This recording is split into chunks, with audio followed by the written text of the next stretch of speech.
வணக்கம். நீங்கள் இணைந்திருப்பது ஏஎன் செய்திகளுடன். முதலில் தலைப்புச் செய்திகள். பாடசாலைகள் இன்று மற்றும் அரசு அங்கீகாரம் பெற்ற தனியார் பாடசாலைகள் முதல் தவணைக்கான 3ஆம் கட்ட கற்றல் நடவடிக்கைகளுக்காக இன்று இருப்பது ஆரம்பிக்கப்பட உள்ளன.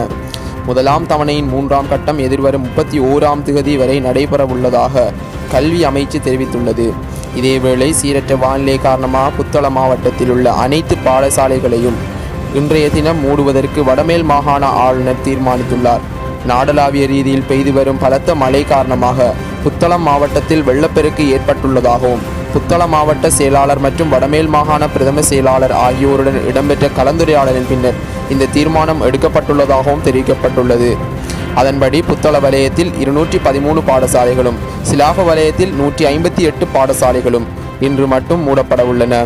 இதேவேளை நிலவும் மழையுடனான வானிலையினால் எதிர்நோக்கும் அனர்த்த நிலைமைகள் தொடர்பில் தமது செயற்பாட்டு அறைக்கு அறிவிக்குமாறு அனர்த்த முகாமைத்துவ மத்திய நிலையம் பொதுமக்களுக்கு அறிவித்துள்ளது. 24 மணி நேரம் இயங்கும் செயற்பாட்டு அறைக்கு இது தொடர்பான தகவல்களை வழங்க முடியும் என அந்த நிலையத்தின் பணிப்பாளர் நாயகம் மேஜர் ஜெனரல் உதயகேரத் தெரிவித்துள்ளார். ஈரானின் ஜனாதிபதி பயணம் செய்வதற்கு பயன்படுத்தும் ஹெலிகாப்டர் விபத்துக்குள்ளாகியதாக தகவல் வெளியாகின. ஈரான் ஜனாதிபதி பயணம் செய்த ஹெலிகாப்டர் தொலைதூர பகுதியொன்றில் அவசரமாக தரையிறங்கியதாக ஈரானின் அரச ஊடகம் தெரிவித்துள்ளது.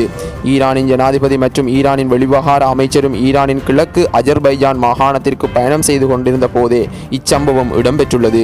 ஹெலிகாப்டர் அவசரமாக தரையிறங்கிய பகுதிக்கு செல்வது கடினமாக உள்ளது என ஈரான் அதிகாரிகள் தெரிவித்திருந்தனர்.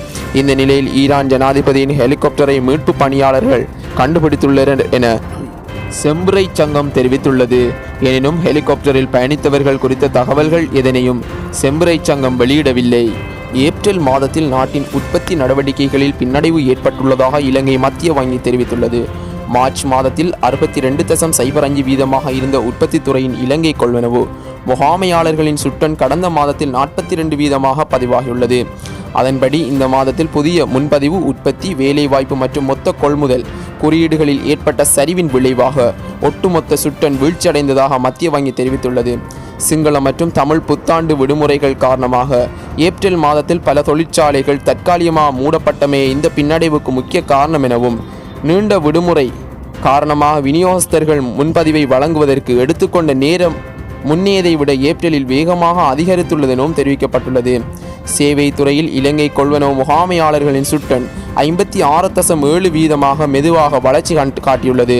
மார்ச் மாதத்தில் கொள்கை வட்டி விகிதங்கள் குறைக்கப்பட்டதன் மூலம் நிதி சேவைகள் துணைத்துறையின் வணிக நடவடிக்கைகள் மேலும் வளர்ச்சி அடைந்துள்ளதுடன் பண்டிகை காலத்தின் தேவைக்கு மத்தியில் மொத்த மற்றும் சில்லறை வர்த்தக உபபிரிவின் நடவடிக்கைகளில் குறிப்பிடத்தக்க முன்னேற்றம் ஏற்பட்டுள்ளது. இதற்கிடையில் நிகழ்ச்சிகள் மற்றும் ஒளிபரப்பு, தொலைத்தொடர்பு மற்றும் சொத்து விற்பனை ஆகிய துணைத்துறைகளும்